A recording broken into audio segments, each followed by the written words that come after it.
Querido irmão, querida irmã, para esse quinto domingo da Páscoa, nesse dia 7 de maio, temos como proposta de reflexão o texto de João, capítulo 14, de 1 a 12. Naquele tempo disse Jesus a seus discípulos: Não se perturbe o vosso coração. Tendes fé em Deus, tende fé em mim também. Na casa de meu pai há muitas moradas. Se assim não fosse, eu vos teria dito: Vou preparar um lugar para vós. E quando eu tiver ido preparar-vos o lugar, voltarei e vos levarei comigo, a fim de que onde eu estiver, estejais também vós. E para onde eu vou, vós conheceis o caminho. Tomé disse a Jesus: Senhor, nós não sabemos para onde vais. Como podemos conhecer o caminho? Jesus respondeu: Eu sou o caminho, a verdade e a vida. Ninguém vai ao Pai senão por mim. Se vós me conhecesseis, conheceríeis também o meu Pai. E desde agora o conheceis e o vistes. Disse Felipe: Senhor, mostra-nos o Pai, isso nos basta. Jesus respondeu: Há tanto tempo estou convosco e não me conheces, Felipe. Quem me vê, viu o Pai. Como é que tu dizes, mostra-nos o Pai? Não acreditas que eu estou do Pai e o Pai está em mim? As palavras que vos digo, não as digo por mim mesmo, mas é o Pai que, permanecendo em mim, realiza as suas obras. Acreditai-me, eu estou no Pai e o Pai está em mim. Acreditai ao menos por causa destas mesmas obras. Em verdade vos digo, quem acredita em mim fará as obras que eu faço, e fará ainda maiores do que estas, pois eu vou para o Pai. Palavra da salvação. Glória a vós, Senhor. Querido irmão, querida irmã, a importância dessa reflexão para a nossa vida. Os discípulos foram entristecidos com a notícia de que Jesus vai deixá-los. Ele, porém, os tranquiliza, que ponham total confiança nele, assim como confiam em Deus. Jesus, pessoalmente, vai arrumar o lugar para eles na casa do Pai e, no momento oportuno, virá buscá-los, a fim de que vivam para sempre com Ele na glória do Pai. Quanto ao caminho para chegar a Deus, eles o conhecem, é o próprio Jesus. Eu sou o caminho, a verdade e a vida. Ninguém chega ao Pai a não ser por mim. A pergunta de Filipe dá margem para Jesus salientar, uma vez mais, sua perfeita harmonia e comunhão com o Pai. Acreditem em mim. Eu estou no Pai e o Pai está em mim. Mediante a fiel adesão ao projeto do Pai e do Filho, vida em abundância para todos, os cristãos poderão realizar obras admiráveis em suas comunidades. Querido irmão, querida irmã, essa reflexão, quão importante a comunidade, a necessidade de um lar é inerente à vida. Jesus conhecia profundamente o ser humano. Quando fala da vida eterna, traz presente que ele mesmo, o Filho de Deus, assumiu a tarefa de preparar uma morada para todos. Quanto amor nessa afirmação de Jesus: Vou para preparar-vos um lugar. No entanto, para merecer essa morada, um caminho deve ser percorrido. As palavras devem corresponder à ação e o coração deve estar sintonizado com a vontade do Senhor.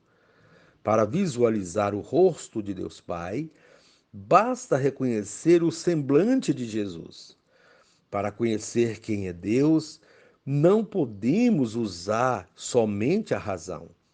A melhor forma de viver a fé é fazer uma experiência de Deus através da doação aos mais necessitados.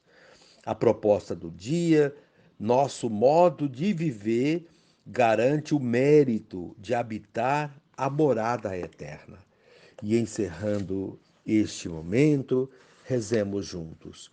Ó Jesus, caminho, verdade e vida, cremos que irás preparar junto ao Pai Celeste um ambiente para nós, teus discípulos e discípulas.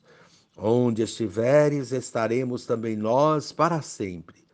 Com essa certeza, caminhamos sem qualquer inquietação ou dúvida, pois sabemos que não nos abandonas nunca. Amém. Querido irmão, querida irmã, dando continuidade à reflexão da palavra de Deus, da liturgia desse quinto domingo da Páscoa, nesse dia 7 de maio, dentro do mês de Maria, você poderá acompanhar na sua Bíblia os textos, a primeira leitura, Atos dos Apóstolos, capítulo 6, do versículo 1 a 7, rezar o Salmo responsorial, Salmo 32, a segunda leitura, primeira de Pedro, capítulo 2, do versículo 4 a 9, o Evangelho de João, capítulo 14, 1 a 12. Uma vez que você já ouviu a proclamação do Evangelho com a reflexão, você agora vai acompanhar a leitura dos Atos dos Apóstolos e a continuação desta reflexão aplicada à vida, abrangendo assim as três leituras. Leitura dos Atos dos Apóstolos. Naqueles dias, o número dos discípulos tinha aumentado e os fiéis de origem grega começaram a queixar-se dos fiéis de origem hebraica. Os de origem grega diziam que suas viúvas eram deixadas de lado do atendimento diário. Então, os 12 apóstolos reuniram a multidão dos discípulos e disseram: não está certo que nós deixemos a pregação da palavra de Deus para servir às mesas. Irmãos, é melhor que escolhais entre vós 7 homens de boa fama, repletos do espírito e de sabedoria, e nós os encarregaremos dessa tarefa. Desse modo, nós poderemos dedicar-nos inteiramente à oração e ao serviço da palavra. A proposta agradou a toda a multidão. Então escolheram Estevão, homem cheio de fé e do Espírito Santo, e também Filipe, Prócoro, Nicanor, Timon, Pármenas e Nicolau de Antioquia, um grego que seguia a religião dos judeus. Eles foram apresentados aos apóstolos que oraram e impuseram as mãos sobre eles. Entretanto, a palavra do Senhor se espalhava, o número dos discípulos crescia muito em Jerusalém, e grande multidão de sacerdotes judeus aceitava a fé. Palavra do Senhor. Graças a Deus. Querido irmão, querida irmã, estamos no quinto domingo da Páscoa. No domingo passado, Jesus se apresentava para nós como a porta das ovelhas. Neste domingo, ele se apresenta como o caminho, a verdade, a vida, e diz que ninguém vai ao Pai se não for por ele, isto é, através desse caminho único.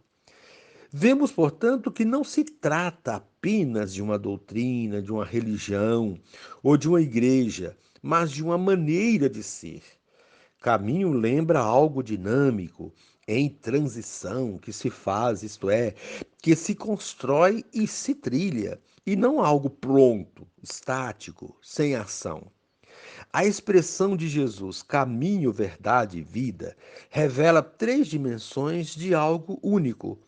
Um caminho que conduz à verdade e à vida. Assim fica mais fácil de entender e de relacionar com o tema do domingo passado, a porta das ovelhas, porque ambos revelam um processo, uma passagem, isto é, a Páscoa. Vamos ao que de concreto a liturgia de hoje nos apresenta. Fato, o caminho que é Jesus é um caminho que conduz à verdade e à vida. Quem trilha esse caminho em busca da verdade e da vida, as encontrará, mas não sem antes passar por muitas tribulações, como o próprio Jesus passou e também os seus discípulos, como estamos vendo durante esse tempo pascal, na leitura dos Atos dos Apóstolos, proposta na primeira leitura das nossas celebrações deste tempo litúrgico. Tribulações, sofrimentos que resultam das incompreensões, das perseguições, das calúnias, das ameaças de morte e do medo de tudo isso. Todas essas situações nos angustiam, perturbam o coração dos discípulos e dos missionários de Jesus Cristo. Assim sendo, no Evangelho de hoje, inicia dizendo: Não se perturbe o vosso coração. Quais são as coisas que perturbam hoje os nossos corações? Muitas perturbações nascem dentro da própria igreja, lugar que, por desconhecimento dos próprios cristãos, acaba se tornando lugar de conflito, contendas e desentendimentos, como vimos no início da primeira leitura. Tudo isso faz com que os corações fiquem perturbados e pessoas de corações perturbados terão dificuldade de seguir nesse caminho que conduz à verdade e à vida. Pessoas perturbadas ou que perturbam outras tornam-se pedras de tropeços na comunidade, como afirma a segunda leitura. O que fazer para não ter o coração perturbado? O próprio Jesus nos dá a resposta no Evangelho de hoje. Tendes fé em Deus, tende fé em mim também. Não precisamos nos preocupar nem nos estressar. Na comunidade, há lugar para todos. Quem pensa que só o seu trabalho é importante e o dos outros não entendeu o que significa comunidade, e, sobretudo, o que é a casa de meu pai. Pode até estar nesse caminho, mas ainda não sabe o que está fazendo nele, nem para onde ele conduz. Jesus deixou muito claro para seus discípulos e para nós sobre isso. Se não fosse assim, diz ele, eu lhes teria dito: sou eu que vou preparar um lugar para vocês. Afirma, sendo Jesus quem prepara um lugar para nós, e se nós cremos nele, não há motivo para preocupações ou perturbações. Ele nos conduz por esse caminho, leva-nos com ele. Basta confiar. Porém, não podemos questionar ou dizer, como disse Tomé, nós não sabemos para onde vais, como podemos conhecer o caminho? Como cristãos, temos obrigação de saber que Ele é o caminho, a verdade e a vida, e que ninguém vai a Deus por outro caminho a não ser por Ele, Jesus. Diz isto quem não conheceu Jesus, diz isto quem não conheceu Jesus. Filipe, no texto de hoje, representa aqueles que estão nesse caminho, na comunidade, mas que ainda não conseguiram enxergar em Jesus esse caminho, ou o enxergam de modo errôneo. Filipe pede para Jesus mostrar Deus, e isto lhe seria suficiente. Não é pouco o que Filipe pede. Todos nós queremos ver Deus, mas Deus só se revela pelo seu Filho. Quem não consegue enxergar em Jesus o próprio Deus, jamais o verá. A pergunta de Jesus revela sua surpresa por Filipe, ainda não ter percebido nele o Filho, a presença do Pai. Há tanto tempo estou convosco e não me conheces, Filipe? O questionamento vem seguido de uma resposta e de outro questionamento que são medulares para a fé cristã. Quem me viu, viu o Pai. Não acreditas que eu estou no Pai e o Pai está em mim? Jesus o catequiza, mostrando que suas palavras, seus procedimentos e suas ações não são dele, mas de Deus Pai. Mostra a unidade que há entre o Pai e o Filho. Quem crê nisso e nele permanece, realiza não apenas as obras que ele fez, mas mais do que isso, é a possibilidade infinita de ações em prol da vida que Jesus nos confia quando nele confiamos. É a permanência em Cristo, isto é, a fidelidade a Ele, que nos fará ser bons discípulos e missionários e fazer das nossas comunidades uma verdadeira casa de Deus, lugar que acolhe a todos e onde todos se encontram. Assim, a comunidade estará em estado permanente de missão, como pediu a igreja na Conferência de Aparecida. Desse modo, a comunidade, a igreja, recobre de importância, como vemos na primeira e segunda leituras de hoje. Na primeira leitura, vemos a expansão do cristianismo, o aumento do número de adeptos de Cristo e, com isso, o aumento das dificuldades e dos problemas. Diante das dificuldades, surge a necessidade de se reunir para organizar, gerenciar melhor as ações. Assim, os apóstolos mostram que na comunidade há lugar para todos, para os pregadores da palavra e para os que atendem os necessitados. Percebemos assim a necessidade da teoria e da prática, no anúncio e na vivência da palavra. Quando nossas comunidades quando nossas comunidades descobrem que nelas há lugar para todos, cada um com seus diferentes dons colocados em comum, a comunidade cresce e se solidifica como pedra viva, fundamentada nessa grande rocha que é o Cristo e seus discípulos. Porém, quando estamos na comunidade apenas para criticar e apontar as falhas dos outros, nos tornamos pedra de tropeço, como afirma Pedro na segunda leitura de hoje. Querido irmão, querida irmã, sejamos, portanto, pedras vivas nas nossas comunidades eclesiais e façamos delas uma verdadeira morada de Deus, onde todos os que se achegam sintam-se acolhidos, amados e respeitados.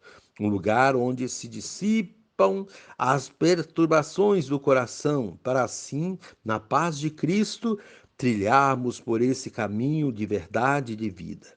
Sintamo-nos, portanto, como raça escolhida, sacerdotes do reino, nação santa e povo que Deus escolheu para proclamar as admiráveis obras de seu Filho Jesus. E encerrando este momento, reze assim comigo: Pai, que eu saiba te reconhecer em teu Filho Jesus, cuja misericórdia me revela a tua face. Amém.